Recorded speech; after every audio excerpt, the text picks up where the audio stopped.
It's Thursday, 7 November. Welcome to the PDB Afternoon Bulletin. Well, all right, fair enough. It's the PDB Late Afternoon Bulletin today, possibly the early evening bulletin. Apologies, but the travel schedule. I'm Mike Baker, your eyes and ears on the world stage. Let's get briefed. First, we'll begin in Mexico, where on Wednesday, President Claudia Sheinbaum refused to recognize Donald Trump as the winner of the U.S. presidential election until every last vote was counted. We'll have that story, as well as other reactions to Trump's victory from across Latin America. Then, a new caravan of roughly 3,000 migrants are reportedly heading to the U.S. border in what Border Patrol officials describe as a mad dash to cross into America before President Biden's term comes to an end. But first, our afternoon spotlight. As world leaders called to congratulate President Donald Trump on his victory in Tuesday's presidential election, there was one notable holdout. Mexican President Claudia Sheinbaum, who herself just assumed office in October, initially refused to recognize President-elect Trump as the winner of the election, despite the race being officially called in his favor in the early morning hours of Wednesday. Instead, Sheinbaum told reporters at her daily press briefing in Mexico City on Wednesday that she preferred to wait until every last vote was officially tallied. That's according to a report from the Daily Mail. Sheinbaum said, quote, "There is news that President Trump won, but we are going to wait anyway until today when some states finish counting and we can give the official announcement." She added, quote, "President Trump has already expressed himself, but it is prudent to wait," end quote. At the time of her statement, results from Michigan, Nevada, and Arizona were still outstanding, though Trump had already cleared the 270 electoral vote threshold necessary to be declared the winner. While Michigan was later called for Trump, as of Thursday morning, votes are still being counted in Arizona and Nevada. And it does make you wonder, why can't those two states get the job done in a decent amount of time? Sheinbaum's statement was not a total surprise, given their previous president's reaction to the last U.S. presidential election. Former Mexican President López Obrador famously delayed congratulating President Biden on his victory back in 2020, saying he wanted to wait until legal challenges to the race had concluded. Despite Sheinbaum's earlier statement and the fact two states still remain outstanding, later on Wednesday, she offered her, quote, "sincere congratulations" to Trump on his victory, saying she was eager to, quote, "work together to advance the broad bilateral agenda that links us." She downplayed concerns in Mexico over potential tariffs under Trump, along with his promised crackdown on illegal immigration, saying, quote, "there will be good relations with the United States. I'm convinced of that," end quote. Elsewhere, leftist leaders like Brazil's President Lula da Silva, along with the presidents of Honduras and Guatemala, expressed well wishes for Trump, with Silva saying he hopes they could work together to advance, quote, "peace, development, and prosperity." Right-wing leaders in Argentina and El Salvador were more enthusiastic in their reactions to Trump's victory. Argentina's firebrand President Javier Milei congratulated Trump on what he called a, quote, "formidable electoral victory," adding, quote, "now make America great again," end quote. He'll reportedly travel to the U.S. to meet with Trump sometime before his inauguration in January. El Salvador's Nayib Bukele was similarly enthusiastic and reportedly called Trump to offer congratulations around midnight on Tuesday, before the critical swing state of Pennsylvania had even been called.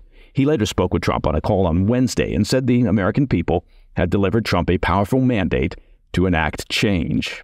It's worth noting, regimes in the region with historically poor ties with the U.S., such as Venezuela, Nicaragua, and Cuba, have not yet reacted to the news of Trump's return to power. Well, no doubt, they're busy trying to decide on the appropriate inauguration gifts. All right, coming up, a new caravan of roughly 3,000 migrants are reportedly making a mad dash to cross the U.S. border before President Trump's term comes to an end. I'll be right back. Welcome back to the Afternoon Bulletin. I want to turn your attention to the U.S. southern border, where on Election Day, a caravan of 3,000 migrants began making its way north from Tapachula, Mexico, in a mad dash to enter the U.S. amidst fears that President-elect Donald Trump could close the door on asylum opportunities. Trump's first term saw strict immigration protocols, including fast-track to deportations and, of course, the Remain in Mexico policy, which left hundreds of thousands in makeshift camps along the southern border. Trump's second-term campaign doubled down on these policies and proposed ending birthright citizenship for children of undocumented immigrants.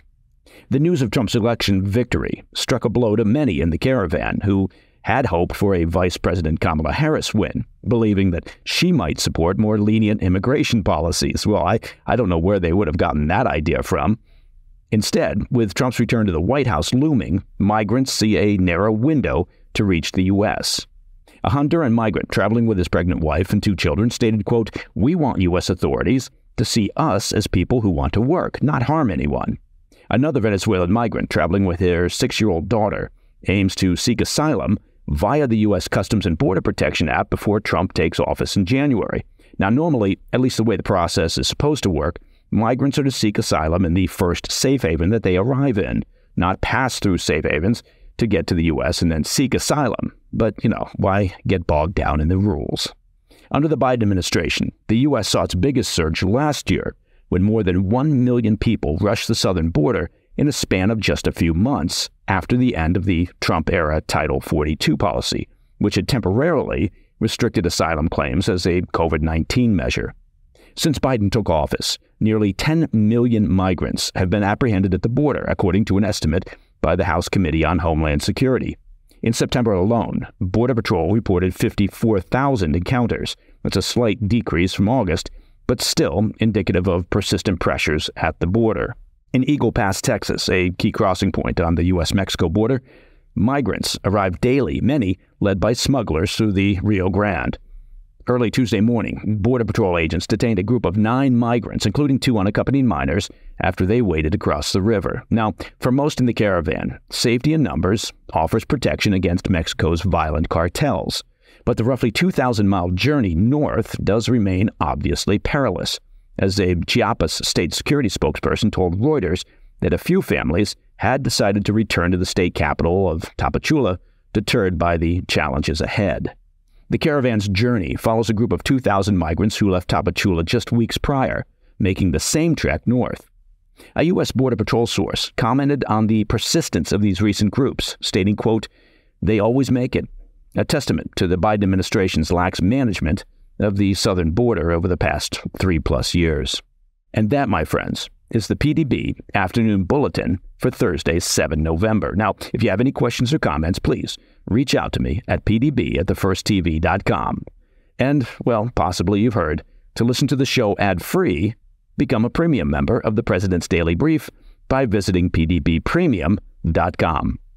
I'm Mike Baker. I'll be back tomorrow. Until then, stay informed, stay safe, stay cool.